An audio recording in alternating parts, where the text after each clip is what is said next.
On the Global TV News Express headlines, federal government announces date for conclusion on fire service recruitment. Kogi State government denies attacking SDP witnesses at the election tribunal. And the LEA intercepts Qatar-bound drugs while officers reject 5 million naira bribe. On the foreign scene, Pope Francis presides over Easter Sunday masses, while on sport, South Africa to arrive Nigeria for Paris 2024 Super Falcons clash. Hello and welcome to all our viewers in Nigeria and around the world to Global TV News Express. We are live in the nation's capital, Abuja. I am Fauzi Lukman. The Minister of the Federal Capital Territory, FCT, Nyesom Wike, says FCT administration have embarked on a journey of transformation in the Capital Territory. Wike, who stated this in his Easter message to residents of the FCT in Abuja, urged the residents to contribute to the realization of the vision for a better Nigeria. He explained that the efforts to transform the FCT was driven by the renewed sense of hope and optimism under the renewed hope agenda of President Bola Tinubu. He called on residents to join hands with the government in the quest for progress and development towards building a brighter future for the current generation and the generation to come. The Kogi State government have debunked an allegation by the Social Democratic Party SDP that it masterminded attacks on witnesses at the ongoing governorship election petition tribunal, saying the allegation was baseless. The Commissioner for Information and Communications in the state, Kingsley Fanwo, said it was, however, important to enlighten the SDP that the case at the tribunal was between parties and the state government, which accused was not won. Fanwo, who spoke at the press conference in Lokoja, noted that if any attack did happen as claimed by the SDP, it must have been a stage managed to justify their failure to produce number of witnesses they claim to have, in line with their modus operandi as witnesses during the campaign. About 30,000 households across Sokoto Street have benefited from Senator Aminu Tambuwal's Ramadan package. In his remark at the flag-off at the distribution of the bag of rice to PDP faithfuls across the world in the state, Senator Tambuwal said the distribution was to thank God for giving him the wealth and opportunity to assist the lower class.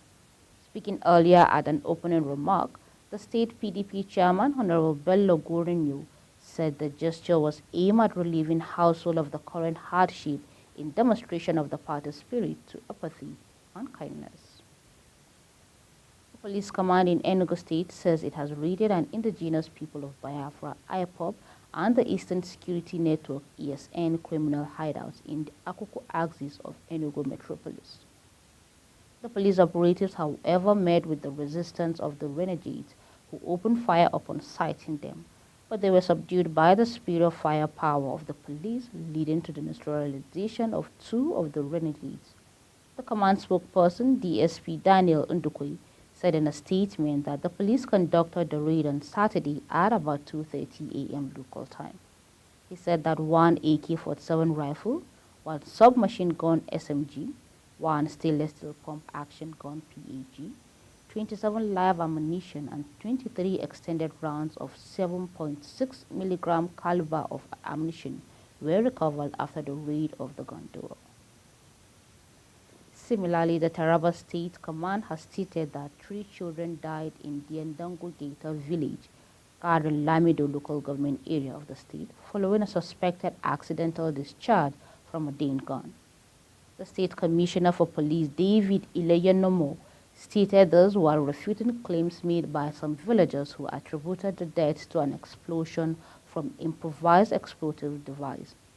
Ileyenomo stated that the gunpowder for the Dane gun later exploded and killed them.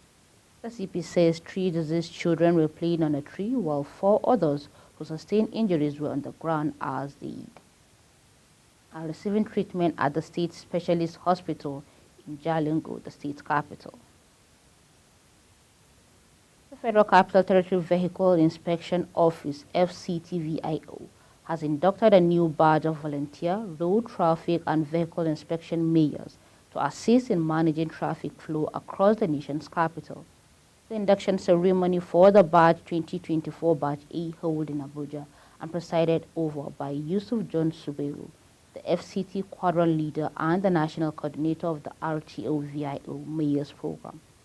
In his remarks, Suberu appreciates the new inductees for opting to contribute to the nation building through traffic volunteerism. He urged them to be of good ambassadors for the Directorate and the entire VAO Corps in their external traffic management role. The Civil Defense Correctional Fire Service Immigration Service Board, CDCFIB, has announced that it will conclude on the ongoing recruitment process into the Federal Fire Service FFS on June 15, 2024. The Minister of Interior and Chairman of the board, Olubunmi Tunji Ojo, said the new date was in line with the board's review timeline for the conductment of employment in the paramilitary service under its purview. Tunji Ojo, who spoke through the secretary of the CDCFIB, Jafar Ahmed, at the end of its quarterly review meeting with head of 4 paramilitary agencies under its supervision, said shortlisted candidates would be requested to visit the border's port line via messages through their emails or their mobile numbers. Operatives of the National Drug Law Enforcement Agencies have detained a 35-year-old lady known Chidinma Chinenye Agobeze after she was caught attempting to export 20 parcels of cannabis sativa weighing 10.70 kilogram of Doha, Qatar, through the Murtala Mohammed International Airport, Ikeja, Lagos State. The illicit drug was said to have been concealed in African salad, popularly called abacha, and dried vegetables. The operation was carried out in conjunction with operatives of the Department of the State Service. The anti-narcotic operatives also reportedly rejected a bribe of 5 million naira from another suspect in Lagos State. You're watching News Express, coming to you live from Nigeria's capital, Abuja. We are on StarTime channel 276. Kindly follow us across all social media platforms using @GlobalTVNG and other handles now showing on your screen. When the News Express returns, Nigeria flares $205.7 million gas in 2 months. The news continues with details of these after this short break. Do stay with us.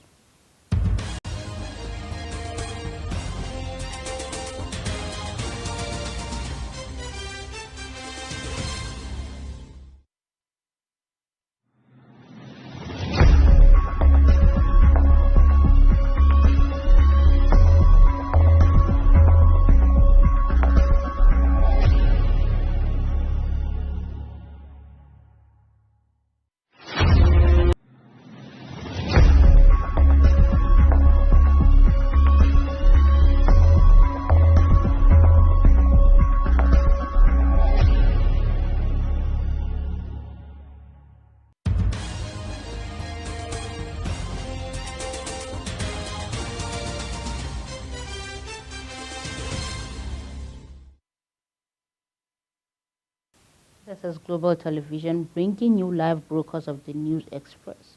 Thank you for staying with us.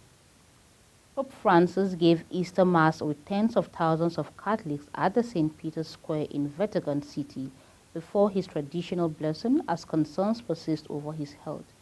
The 87-year-old arrived in a wheelchair to preside over the Mass from 10 a.m. in cloudy and windy weather, while the event broadcast live around the globe.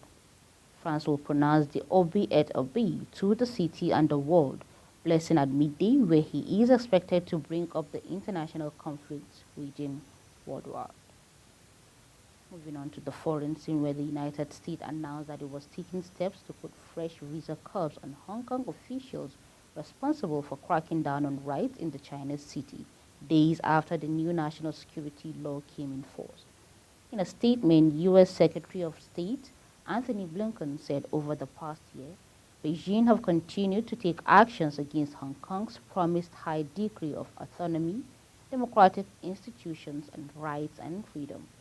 The crackdown, he says, include the recent passage of Article 2.3, a national security law target treason, insurrection, espionage, and theft of state secrets, among other crimes.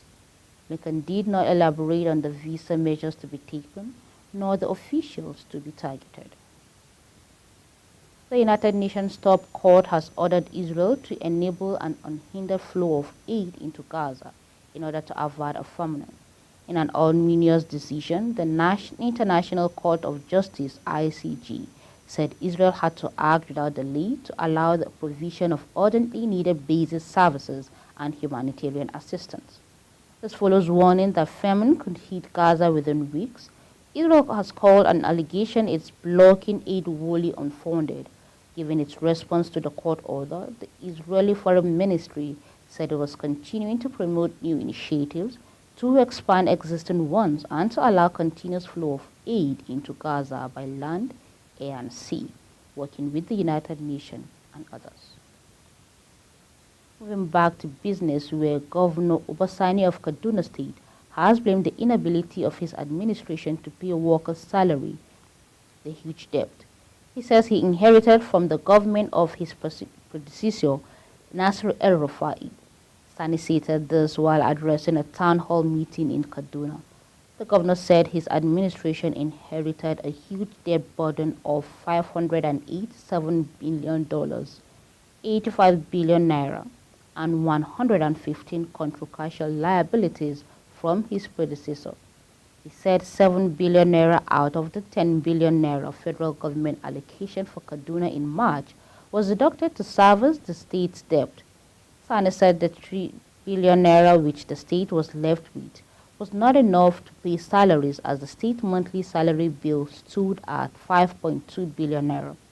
According to him, owing to the rise in exchange rate, the state is now paying back almost triple of what was borrowed by the previous administration.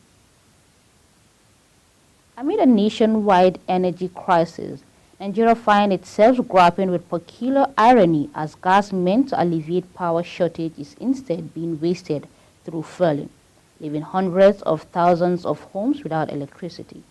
Natural gas, estimated at $205.7 million and capable of powering 4 million households, was flared up in Nigeria in the first 2 months of 2024. Data obtained from the Nigerian Gas Flare Tracker of the National Oil Spill Detection and Response Agency, NOSTRA, showed that the country flared up about 58.8 million standard cubic feet (MCCF) in the first 2 months of this year, with a power generation potential of 4.04 thousand megawatts. The Central Bank of Nigeria has said it has recorded an inflow of over $1.5 billion into the economy over the past few days, indicating that its monetary policy efforts are working positively. The bank's acting director, Corporate Communications Department, Sidi Ali, made the assertion in a statement. She noted that data available to the bank indicated that the inflow resulted from the bank's effort to stabilize the foreign exchange market.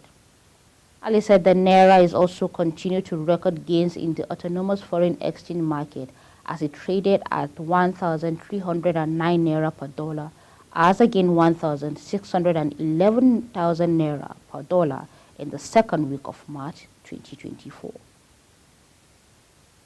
Moving on to entertainment scene, where the national president of the Actors Guild of Nigeria, Emeka Rollas, have thanked President Bola Tinubu for his support towards the recovery of veteran actor Zach Orji, who traveled to the United Kingdom for post-surgery assessment. Rollas disclosed this in a statement by the Guild's senior special advisor to media and press secretary, Femi Durunjayi, shared on his Instagram page. The statement also recognized the support of the Minister of Women Affairs, Uju Kennedy, and Orji's longtime friend, Ahmed Bala, respectively, for their relentless efforts to ensuring Zach Orji gets back on his feet, hale and hearty.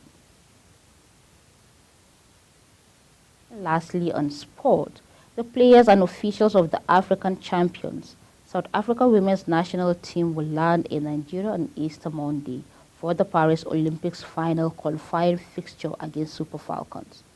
Coach Desiree Ellis Aid will arrive in Abuja on Monday, April 1, 2024, ahead of the first leg of the final round of the Paris 2024 Olympic qualifiers. Home-based players will depart South Africa with officials on the same day of arrival, while foreign players are expected to join the South African counterparts in Nigeria from various bases.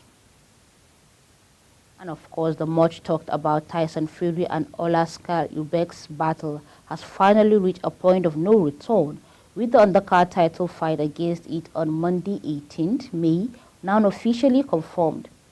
Fury and Usyk will finally meet in the ring as part of Riyadh's season in Saudi Arabia to crown the first undisputed heavyweight champion for the four-belt era. The winner of the highly anticipated fight would also unify the division for the first time since Lennox Lewis defeated Evander Holyfield in March 1999.